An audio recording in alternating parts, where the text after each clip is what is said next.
All right, we said we were going to give them 15 minutes. I want to be true to my word and honor those that were here on time. Thank you for indulging the others and letting them get here, especially some of those hecklers from the western part of the state. But I'm Dwayne Campbell. I'm the CIO for the city of Fayetteville. And joining me is Ulrich Johannes. He's a project manager. He was a BA. Several other things that he'll get into with the city of Fayetteville as well. So when Maurice brought this topic to us, I thought it would be good to have two perspectives. So I asked Ulrich to kind of look over things, and next thing you know, as we began to talk, I said, hey, why don't you join me? He was like, sure, I'll help design it. I was like, no, we present with me. He's like, That's right. So, but I think it'd be good to give a perspective from a BA, from his role as a BA and most recently as a project manager, and how he's built, become a business trusted advisor. And then in my new role as a CIO, some of the things that the city manager is asking of me, and some of the things that I've done in the past as well to become a business trusted advisor. And pretty informal, please ask questions. You don't have to raise your hand. Just ask questions as we move forward. And this is the challenge, and this is part of the write-up as well. So the challenge for most IT organizations is aligning the organization's business goals and processes with the appropriate technology asset. One of the things that you see a lot is that IT, and I was talking to Sandy Goodwin in Parks and Rec in Mecklenburg, and she was like, Dwayne, that's what we're trying to do now. Get out of that reactionary break-fix mode to where we're involved early on, where we are at the table, this is just an idea. So how do we get to be at the table when this is an idea? So one of the things that we thought about was kind of call it barking with the big dogs. When the big dogs are in their pack and they're starting going and strategizing, how do you get a seat at that table? How do you get invited to the table so that technology is not on the back end or an afterthought, but it's a strategic initiative during the idea phase. So the outcome for today, a couple of things, three things. We want to move from the traditional break-fix environment to a business advisor environment.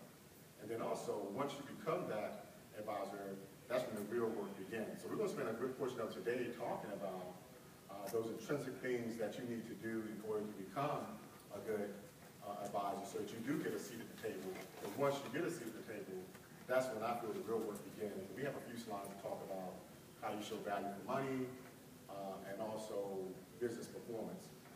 Thinking like a CIO, thinking like a CTO, or a city manager, or a council member.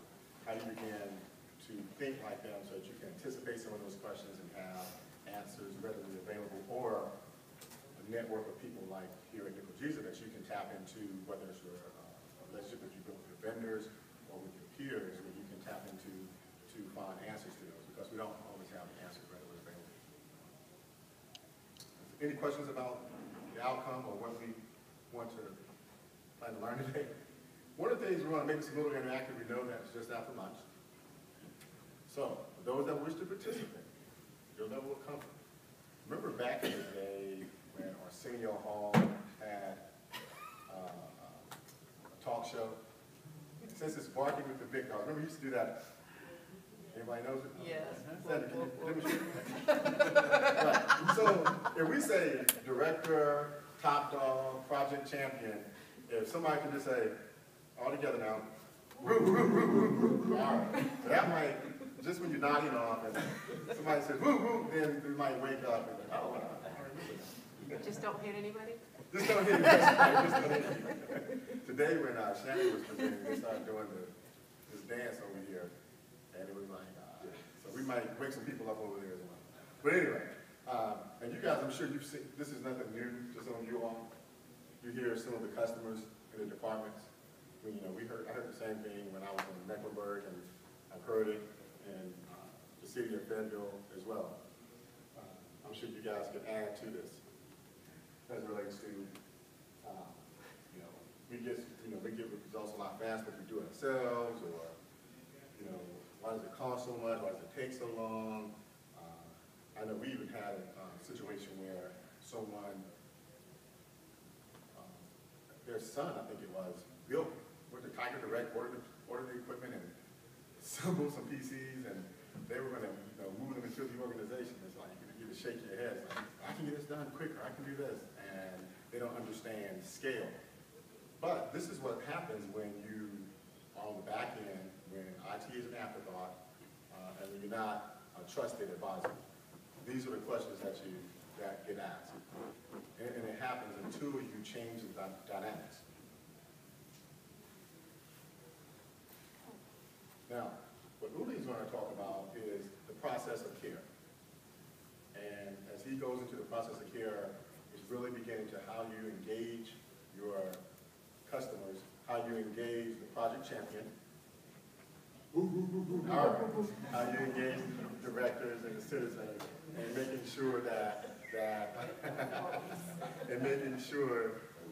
you become a business trusted advisor. All right, let's keep on going. How do you prepare to talk to your supervisor? I skipped my favorite cheesecake today at lunch just to keep myself up. So, okay, how do you do that when you have a meeting with your supervisor, manager, department head, city manager, mayor, city council? How you do what? Okay, first thing is that you have to articulate somehow, you discover something, and you prepare yourself.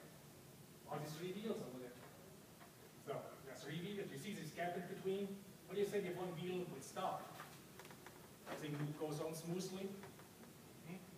Yes, no, yes, no? No? No? Okay. Now what would happen if one wheel would stop? Think about it in Microsoft terms, maybe easier. What would happen if something in Microsoft operating system would stop? What do you get? What do you see?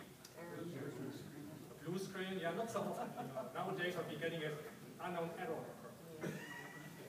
Call your system administrator, whoever that might be at that point. The same it is here, but you're not getting an error or something like that. You're just, when you talk, you're not feeling the connection coming up. Something is missing here. At least you're getting something out of it. It's not unknown.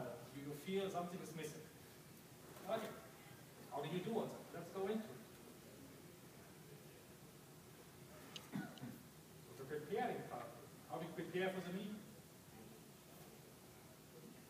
The content, the style, motivation. What belongs to what? What do you do? The content is important when you go to your, what we say, champion. That's not really loud enough. Go a little bit louder. Let's say, come on. So the content, what do you want to prepare? For example, if you talk about laptops, Dell laptops, you don't have to talk about HP laptop. You talk about Dell laptop, nothing else. You don't have to even look into this area. Just keep it to the point what you want to talk about.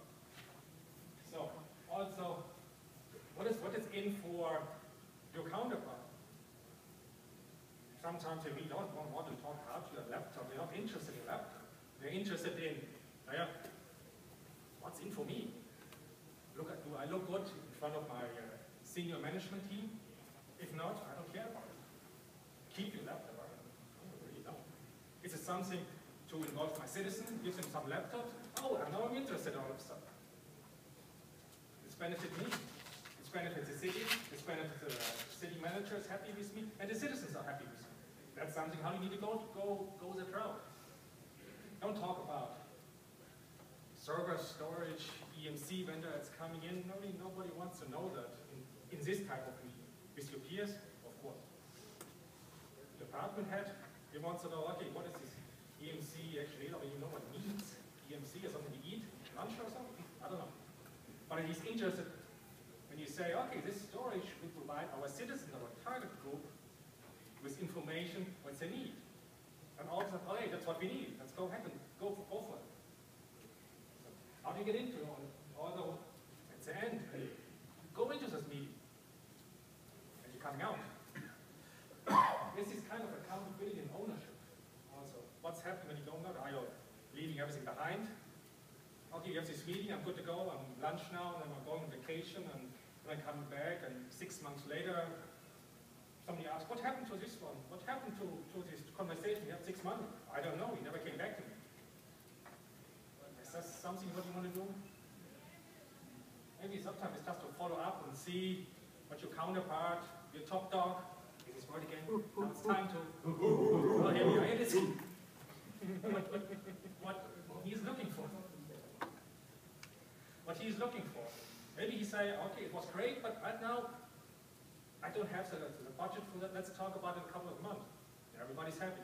You have actually good communication instead of leaving it somewhere in the area for somebody else to pick up. Like a soccer team, you're kicking the ball and everybody running in the opposite direction. So, also it's important to understand the department business goal, the goals. What are you looking for? Look at the website and see what's the strategic plan that you have. Where are you going for? What's the city or the county or some other area, what do you want to do? Work order system, customer relation management system, that's what you need to go for. Next will be to discover. Yeah. Discover means what you're running yourself into. I had a meeting last week or a week ago when a department head came to me and said, we need your blessing about the software. I looked with my department, they agree on it, it's great, and all I need is just give your blessing and we're good to go. And I said, all right, great, what software is it? At that point I could say, okay, go ahead and purchase it and then we're good to go. But think about something else. You want to buy a car. This is great dealership, bestcarsever.com, out the corner. You have $20,000 to spend, it's for your son fresh out of college. You want to spend a car, you're going into dealership, everything's beautiful, nice, everything looks great. Yeah. Sales account is great, show you a picture of the car and say, okay, great, I give you $20,000, sign here, and you're good to go. Everybody walks away. Happy ever after. 5 weeks later, the software arrives, and he asks you, oh, we need a server, we need a web server, we need some staff, and we need a terabyte of disk space. I didn't know anything about it. Why? You just signed it, IT approved it. Here it is, here's a dotted line over there. So what happened now? What happened now? You agreed to something what you don't know. You didn't know. Same as a car. You signed a dotted line for a car, but you didn't even know what it is. The same what happened here. Do you gain trust with that? What do you think? Yes? Yes? Who's yes? There's no hand. Not yet. No. Do you think you didn't gain trust with that? Probably yeah. Okay, was with you now. So, okay. So if I went to these meetings and I don't know what it is, most likely I get all the information, what I think, pause for a moment. What is it? Get my thoughts together, gather everything together. Then I seek out to my counterpart again, to the top dog again. Exactly. Reach out again and repeat everything in my own words. Maybe I understood it wrong. Maybe I didn't understand it wrong. Or maybe I talk Jinglish, what we have nowadays. Jinglish is word. Jinglish is actually a mix between German, British English, and American. It's mixed together. That's what we call it Jinglish. So just reach out and I reach out and say, okay, what do you need? You need to do this one, this one, this one. Am I wrong? No, we need this one too. Ah, okay. What about that? No, we don't need this one. What about this one? We need this one too. Okay, all right. Then you're coming out. In most cases, I'm not giving any answers at the moment, saying, oh, yeah, I have a solution for you. You don't know the solution. At least I did. In some cases, I said, sorry, I don't have a solution for you at the moment. Let me ask someone. Let me send an email to the nclgisa list and ask them what they have in mind. Maybe somebody has a solution. Okay. Articulate. When you're in the room, you see this big elephant over there? Everybody knows there's an elephant in the room. You don't know what to talk about it. It's right over there. You can see it. The question will be, why is the elephant in the room? Who let it in? I guess most of we're not getting answers, but the question will be, how do we get it out? So, okay. So, point to build trust again. So now we have to talk about how to get everything out, what to do. One tool we use is this small little booklet. If you go to Google, type in strategic plan, most likely it's not coming up. This is our booklet from the city, what the council wanted to do in this fiscal year. And this is my plan, what I have to do. And I go in these meetings and say, okay, here's this booklet. It fits into this category. At that moment I have this one with me, I'm already one step up in gaining trust because I'm talking their language. I'm not talking IT language, I'm talking business language. It already helped me out with that. Say, okay, we have this IT stuff here, like the customer relation management. This offer what we have here would actually go into it, it would support all that. It's a CRM system, but it would support it direct. That's what they understand. Citizens are happy. The citizens are calling them. Another point for you. That's how you can trust them. And also, what I learned, don't be afraid to say, not no, don't be afraid to say, yes, we can do that, but at that moment we're only able to do this small piece. That's what we can do at the moment. If you want to have more, you need to look into it. If you get some other resources, maybe additional funding, or we have to postpone it the next fiscal year, but that's what we can do at the moment. So, also set boundaries, where we are and what we need to do. We implementing A, B, and C. You ask for D and E, but at the moment we can't do it on our side. So, sorry, just be honest with them. There's another point that you can score in your trust. And after a while, they come back to you and ask you for advice. Don't be afraid to say, I don't have any expertise in it. I don't know anything about it, but I'm free to help you out and try to find somebody who has some knowledge. Send an email out to the nclgisa list again. Or maybe you have a network of people around. Sometimes I'm calling my friends over there in Germany and asking them, I'm saying, how did you do that? Oh, we don't do that at all. We do this way, this way. It's fairly simple and easy. Now we're going back to what we had earlier in these meetings. Keep it simple. Don't start with a complex environment. Just keep it as simple as possible. Makes your life easier. Makes my life easier. Makes my boss's life easier. Makes the assistant city manager's life easier. Makes the city manager's life easier. All the top dogs in the room. These are very good communities. They're not loud enough to be happy. One more time. That's good.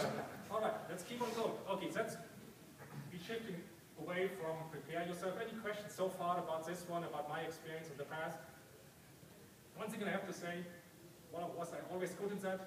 Guess what the answer would be? No. I failed too at some point. But at that, see when I didn't get the connection here somehow, and asked myself, what is wrong here? Something didn't come across it.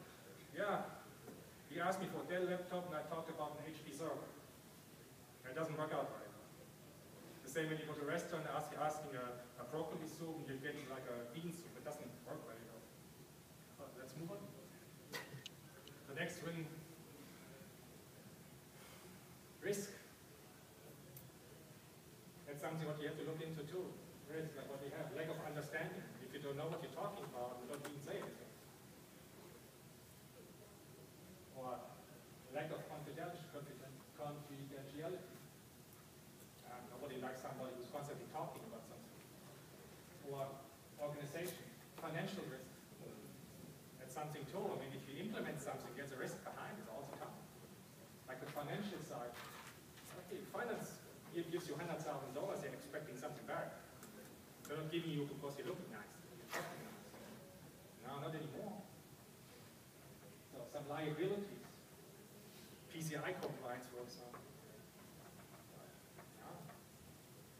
Somebody asks you to put a credit card, like a point of sale solution in place with this credit card, you need to look into all this too.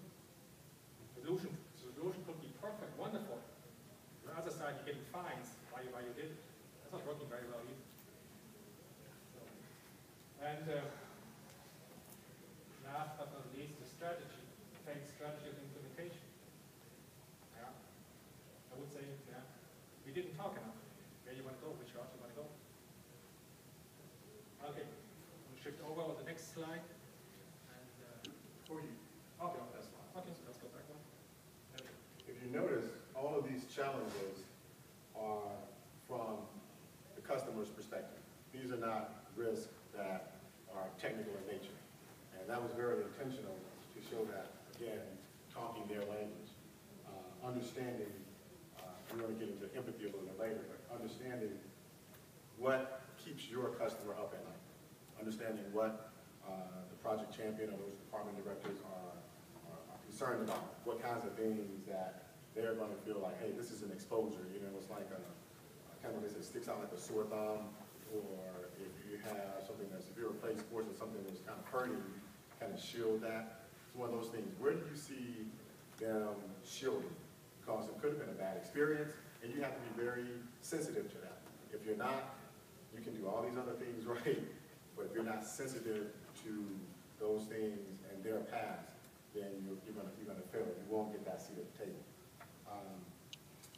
Some of this is repetitive, but what I did, I talked to some of my colleagues, chief of police, HR director, department, development services director, and asked them, when we come to the table and meet over or about a project, what are the things you're looking for?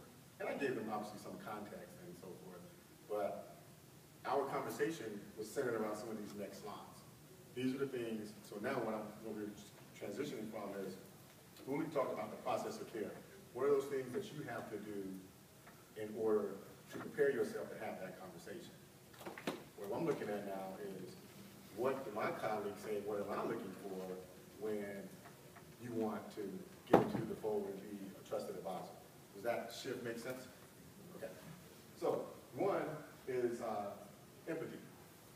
Being empathetic to, again, my concerns, my department history, concern to the level of staff, the type of staff. You know, you as a department director, you know your employees that are high performing and those that are not so high performing. So you know that if I pilot this in this particular group, although it's an ideal fit from a technical perspective, I just don't have a lot of confidence in those guys. I'm not going to tell you that, but through questioning and listening, you'll understand. Oh, okay, maybe I shouldn't look at Division A. He has more confidence in Division B, and then you offer that up. Now, the director doesn't want to sit and air his dirty laundry to you and say, well, you know, Dwayne, I really don't have a lot of confidence in this division to pilot this. I know it's a good fit. You have to listen for that. And then once you understand to be empathetic to that, as Uli talked about Jinglish, one of the first, when we have these weekly meetings, and he gets going, especially when it comes to JD, he's a JD guru in the city. We have to make sure we keep him very healthy and happy, that's right. So he gets excited about this when we start talking. And he started mixing some words up. I'm like, what did you just say? So I coined the term Jinglish for Uli. But in a way, it works in the sense that you have to be, you know, speaking both languages at the same time. You have to be that sender and receiver. A lot of times what we talked about is the person that is doing all the talking is the one that's controlling the conversation. The person that's asking the questions, that's the one who's controlling the conversation. So you have to understand where your power is. Your power is in asking the right questions, preparing early on, asking the right questions. You're the one that's controlling the conversation with your question. Also, listening. That's the follow-up question. So you come in with a set of questions based on your research. And then, based on the response, when you have follow-up questions, that then understands. Get the directors to understand, okay, they have a genuine care. They prepared themselves, first of all, so they have an interest in meeting my needs. And now, they're listening to me because they didn't answer some question I didn't ask because it was part of their script. It was the question that they truly had a conversation, they want to have a conversation about.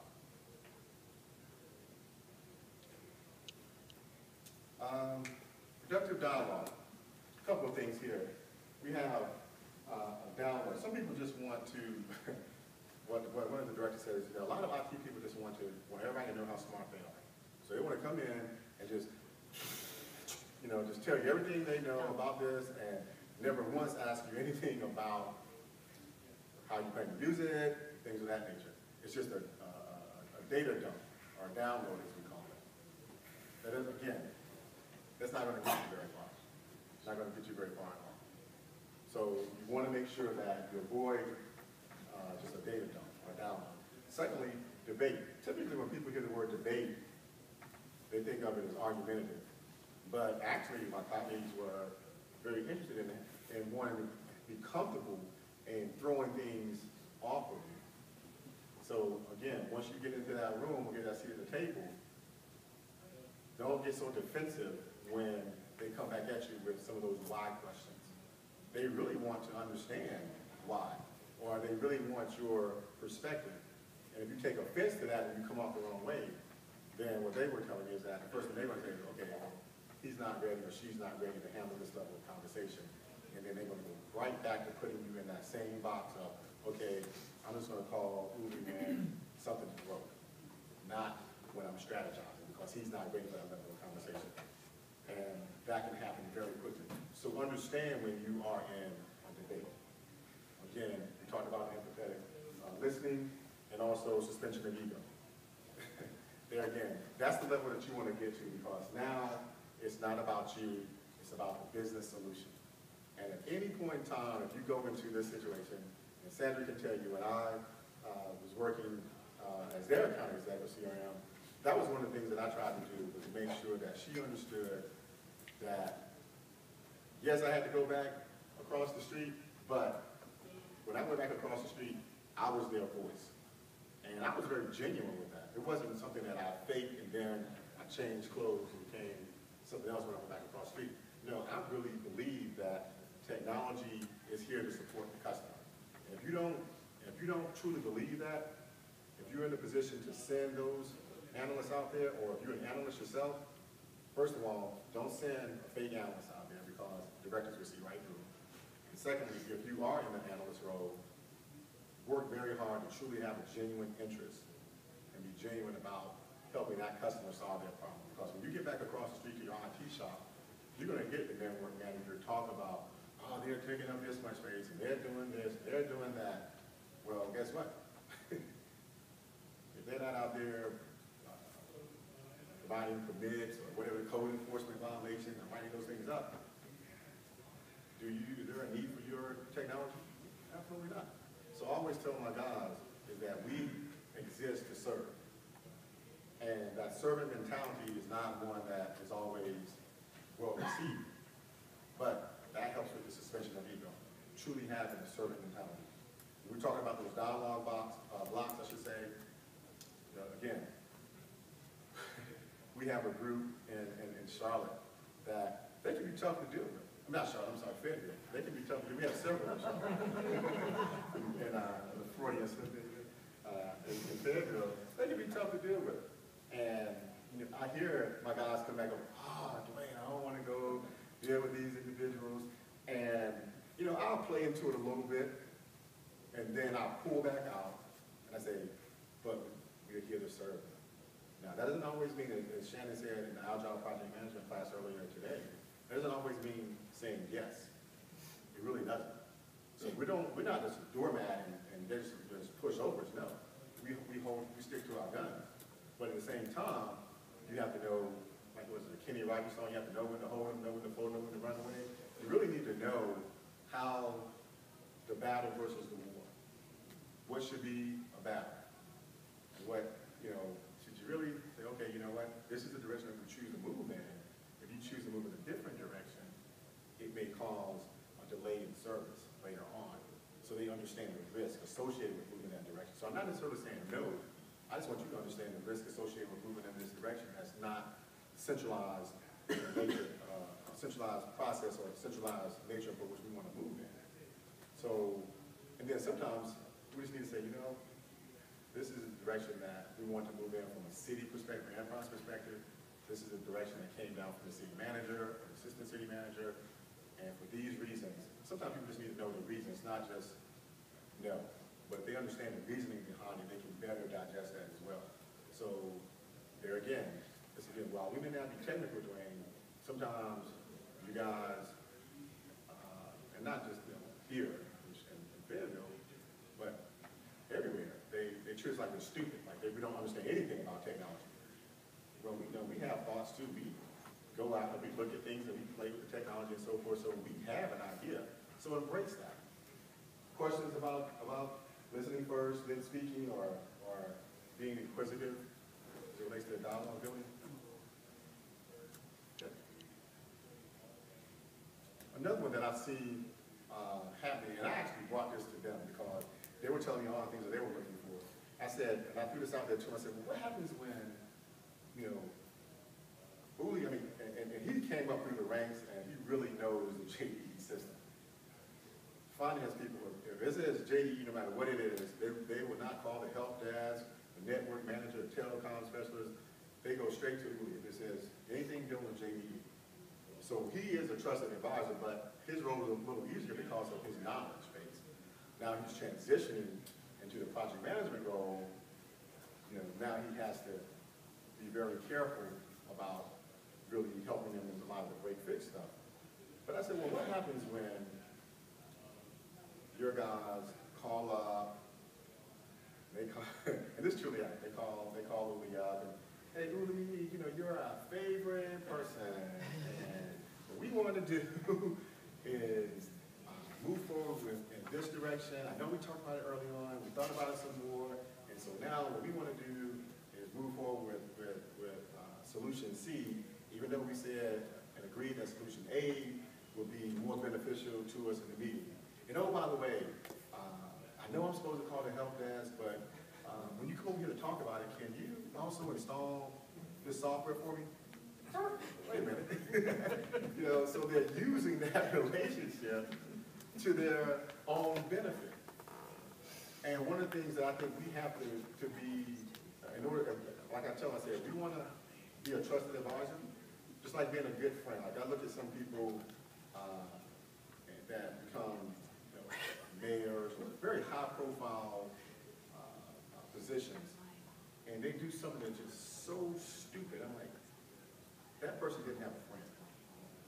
Because your friend, a good friend, will tell you, that's just ignorant. Or you may be thinking too much of yourself. Don't do that. If you don't have people around you who will tell you, that's a bad idea, everybody that's around you is just doing like this, you're setting yourself up for failure. Okay? Same thing here. So a lot of times, I think to become that trusted advisor, you have to maybe know who you are and stick to your values. So, I'm willing to give, but I'm not willing to do that.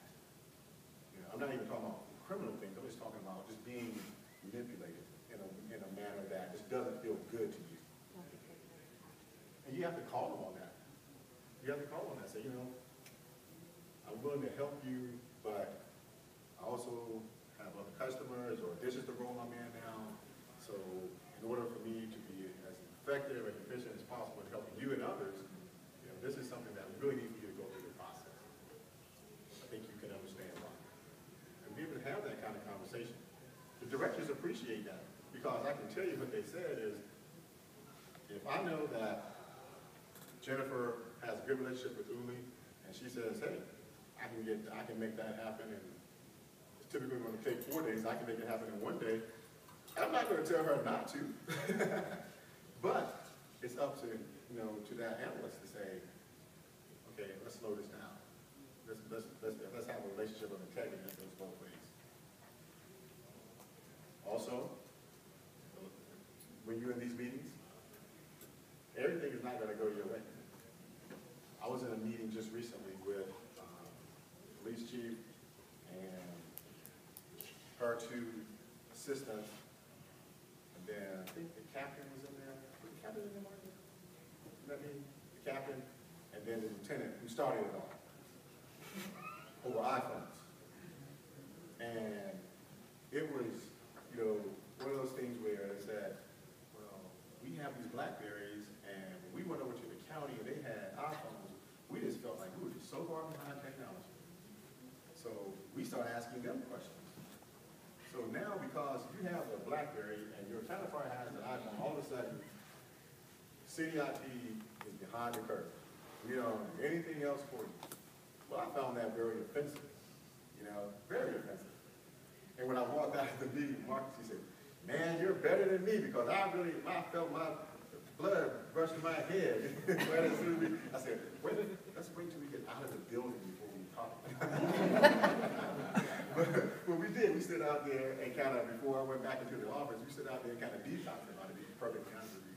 But it was one of those things where, yeah, it was very offensive to me that all the stuff that we're doing for them, and they're going to boil our services and technology proficiency down to, you have a BlackBerry and these people have an iPhone. Much less that you couldn't articulate the business reasons for moving to that technology. You couldn't do that. But they're a trusted advisor because they have an iPhone. It doesn't make sense to me. But I couldn't get upset because if I blew my cool, then the chief is going to, you think she would want to invite me or my team to the table the next time? No. Can't handle it. Not ready for that kind of conversation. See? So there again, it was one of those things where you said, you called them on it. I think I may have used the word awkward. I forgot now. I used something to say, let them understand that I didn't like the way it was happening. This is what we agreed on. And that in order for us to have a relationship or build a positive relationship, this is the direction that we need to move in. One that we all agree on. I got my point across without, I let them do that. Yeah, that's what he does. You have to let him do it, and once he does it, you move on. Right? Questions? When you're in the stage of building that relationship, do you have to do some things that you may not do after that relationship is built? Say that one more time.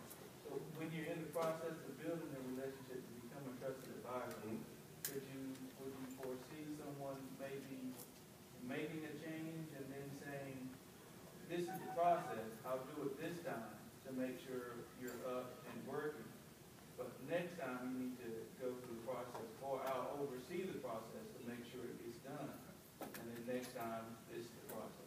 It's a good question. I think and the answer is, which is probably not a good answer, it depends. Sometimes you need to throw them a bone. If it's something that you can do, but truly what you want to do is the next time, say, hey, remember we talked about this? If you do that for them, and then the next time it happens, then it's going to start becoming a trend, if you will. So then the next time you say, well, remember we talked about that I did it for you as a favor this time, even though it was outside the process. So this time we really need for you to follow the process. So yes, in building that relationship, sometimes it's just easier to just go ahead and do it. It is. I mean, it really is. I would never sit here and tell you, because that's when you get into the theory versus what's practical. And I would never tell you that everything that we talk about here from a theory standpoint, if you can't apply it to the practical, then it's not worth anything, in my opinion. So to your point, yes, there are things that are times when you will acquiesce. But the next time, I think you need to say, hey, remember we talked about this, I did it that time, I really need for you to follow the process this time. Just what you was mentioning about the iPhones, nothing but counting what happened with us is that our PI sends out these communications, and one of the communications was about, iPhones get ready to update good. Found out the sheriff's office had BlackBerries. They got offended because they said that they don't have iPhones, and it made their staff want to have them. So now we have to send out a disclaimer that says, this does not pertain to you. Please disregard. But it was so funny to hear our department talk about it because they were like, I can't believe they got upset at this. It was like taking it so personal what he was saying as far as that don't let your ego involved. It just matter of putting a little line in there to say, if this ain't yours, pay it no money. But they got so offended and wrapped up in that ego. The slide you had up before, the last bullet point about control your emotions and make this about the solution and not about you. Just my experience, it's great because I'm still young. But the issue about my network. They're on my network. These are my computers. This really has a really interesting connotation as it relates to the IT department becoming a business trusted advisor, because we get too personal attached to what we're doing in our environment. So as a CIO, how do you try to temper, because you want your employees to have the passion and the zest and want to work 24/7 on the network, but yet be able to back off and understand that it's not, if there are no customers or users on the network, then there's no reason for them to say, right, this is my network. Right. So how do you, as a CIO, how do you kind of temper that or manage that? Okay, it's a good question. And every chance I get, and like these, Julie, Elliot, Marcus, and Tracy, we all work together. And every chance I get, they'll tell you, you always hear me say, is you gotta have, it's not about us, or it's gotta have a servant mentality. If nobody was on the network, if you didn't have, people went out here doing permits, or park and rec doing this, or police going out here arresting people, or fire department responding to calls, things of that nature, there would be no need for a phone system, a network, or a project. So we got to understand where we are. We're here to serve them. Now, there again, I temper that by saying we're not a doormat. We're just as important. Matter of fact, when Shannon, I think it was in Wilmington, when she said we save lives, IT saves lives, I took that back to the chief. And I said, Chief, both Chief Major, the fire chief, and Assistant Chief Brian, well, not Brian, but Chandler. I said, I was just at this conference, and they talked about how IT saves lives, like you guys do. And I actually took the time to explain that to him, and understand, so that he can understand that, and so that they can understand that. But on the other side of the house, I make sure that my guys know that we truly are here to serve them. And it's just one of those things where you gotta have that servant mentality. You just gotta have that servant mentality. If not, then this organization may not be the best for you. But the way I choose to lead is by having that servant mentality. The thing that I like, there's two people, there's probably others, but two that really stand out. We have an applications guy who's just, knows his stuff, smart as all, and he'll just listen and listen and listen, never gets frustrated. And then when they say, well, do you understand, and they give him that opportunity to respond, what comes out of his mouth is it's like he's beating them with wet noodles, where they understand that they're getting beat, but they don't feel bad about it. Like, okay, I understand now why we and Marcus does a good job. Maybe he's very new, he's on for 6-7 months, but he does a good job fixing, making sure that his guys know that we're setting this up, we're building this network from the ground up, so that, not because we can say, hey, we have a great network, building it from the ground up, so that no matter what the customers, from a project standpoint, want to put on it, we can support it. And there again, it's talking about what they want to put on the network. From a storage standpoint, I forget, it was something, again, very offensive.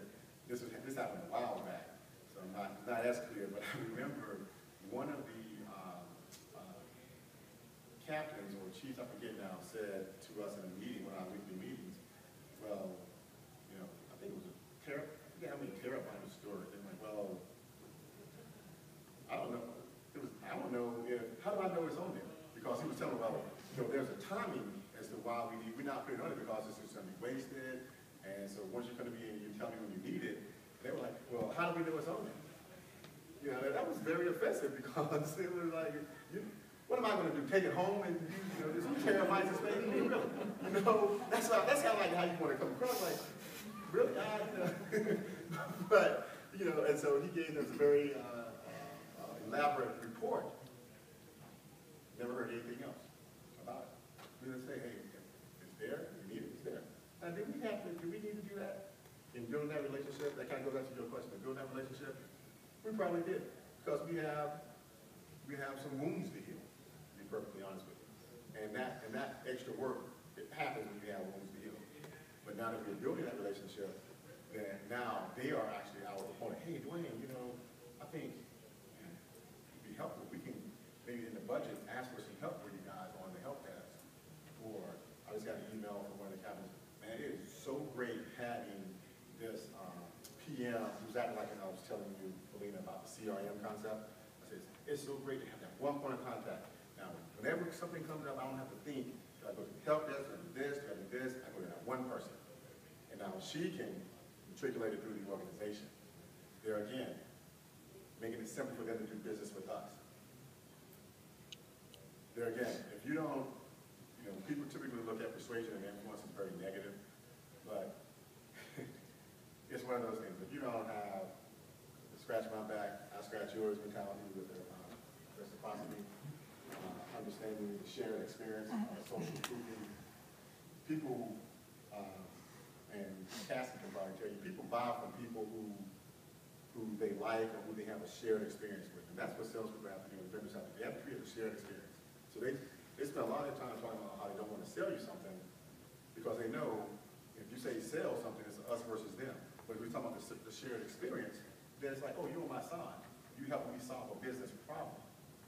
And that's what we have to do here, is use persuasion and influence to help them sell a business problem. Those are not negative terms. Those are things that we do on a daily basis. I do it more than I ever thought I would with my 15-year-old. Sometimes better than others. You do realize your children are at that stage that they're now selling because they're selling you on everything they want to accomplish at that moment. Absolutely. Absolutely. They are definitely used car sellers. Questions about the persuasion and influence? One more slide on it. When you talk about persuasion and influence, I think it's very important. And I had, when I was at the School of Business in UNC Greensboro, one of my professors taught me a very valuable lesson. It was on, we were doing a paper on office, it was an office setting, and we were using technology to, at this time, talk about how to get rid of paper. It was homecoming weekend, so I didn't necessarily prepare as properly as I probably should have. So I said, oh, I'm gonna get there. Well, he took the time to research my topic. So he started asking me all these questions that had I done any level of research, I should have known. And he proceeded to absolutely drill me. And he called it waxing eloquent. And he says, don't think people can tell a thing. He says, even if you don't know anything about it, something goes up. You're like, you know what? That person's not genuine. No, some are better than others. Don't get me wrong. Maybe during that time I just wasn't that good at it. But really, prepare. And even to today, when we and I talked about this last week and other times, even at 11 o'clock today, we went through it again, our presentation, to make sure, okay, we're on point with X, Y, and Z. Because the last thing we want to do is come in here, talk about a business trusted advisor, and you guys get the feeling that they didn't prepare for this. So there again, prepare. People will, that's the first step. If somebody knows that you're prepared to have a conversation, an in-depth conversation about their business problem, they will give you the time the next time. See, you're already in front of them now. But you're selling yourself for that next meeting. Because they're going to say, well, did Dwayne or Tracy or Elliot, they provide any value? If they can say yes to that, you'll be one of the first ones on that list when it comes time to invite them, to talk about a strategic business issue.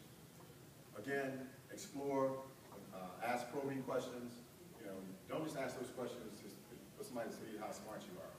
No, ask them with an intent of helping them solve a business problem.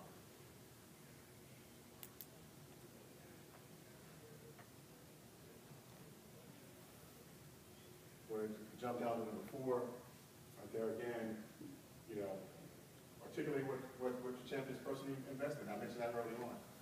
Everybody has a story.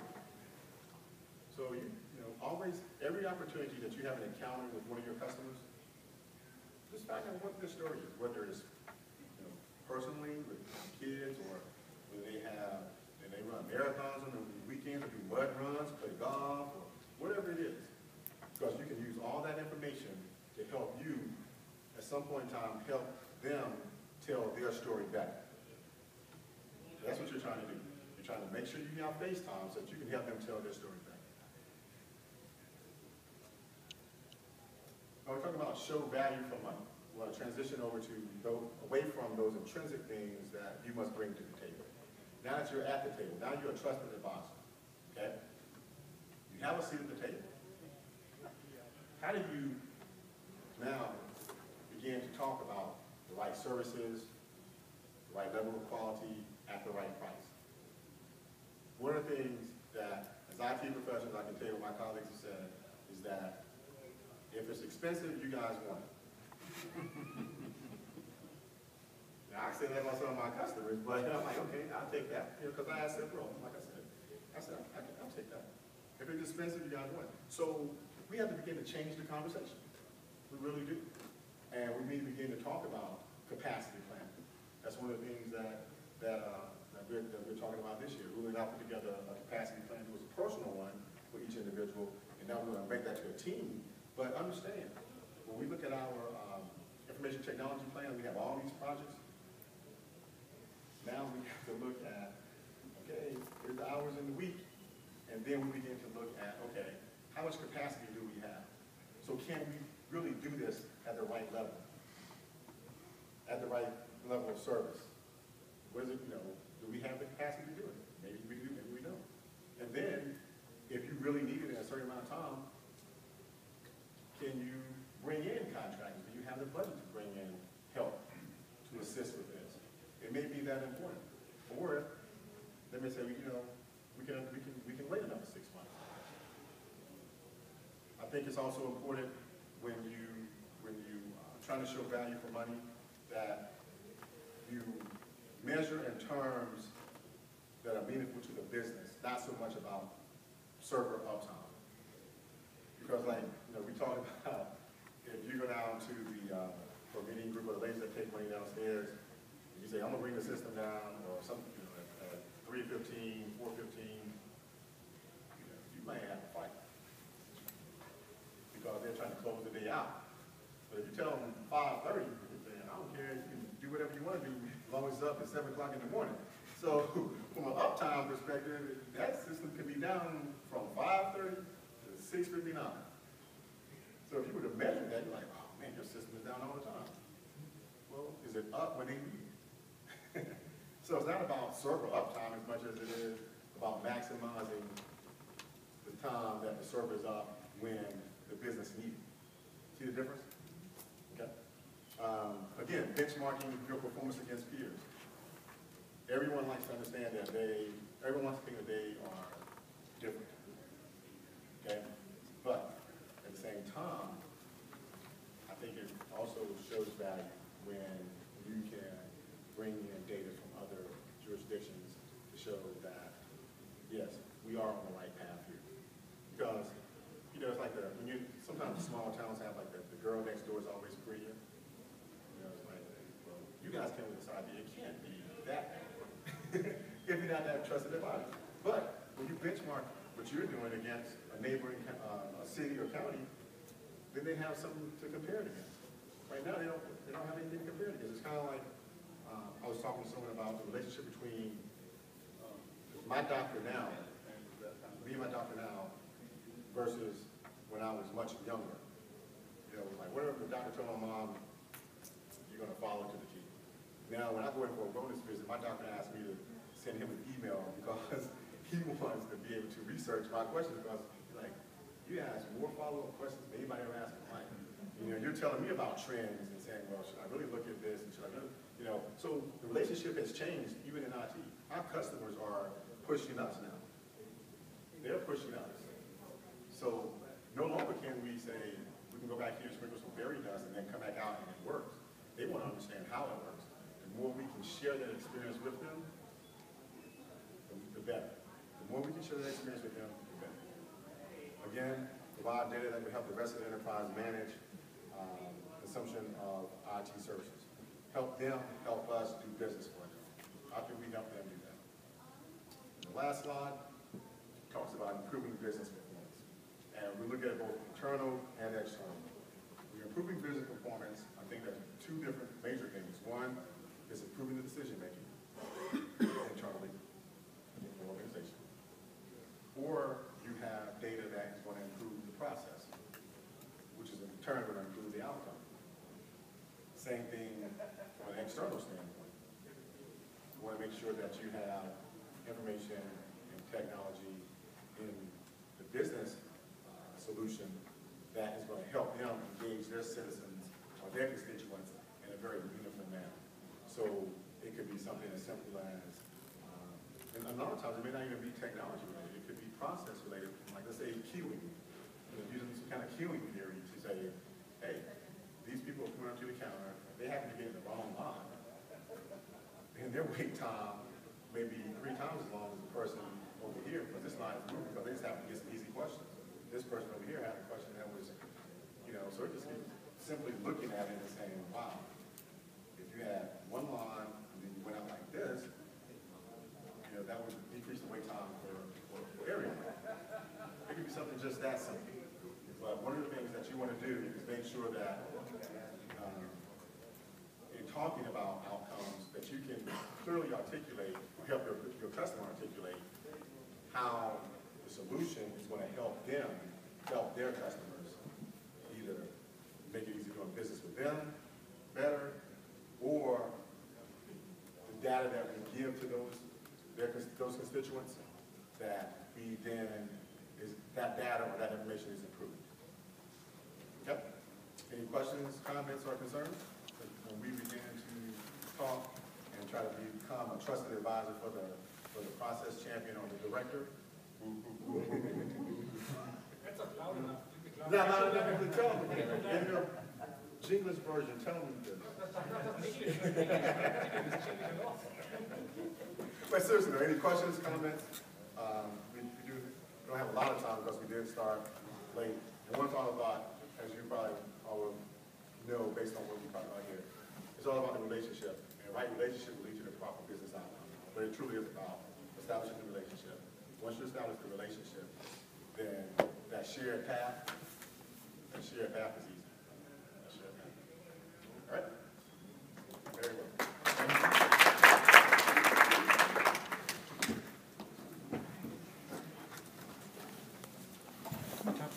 No.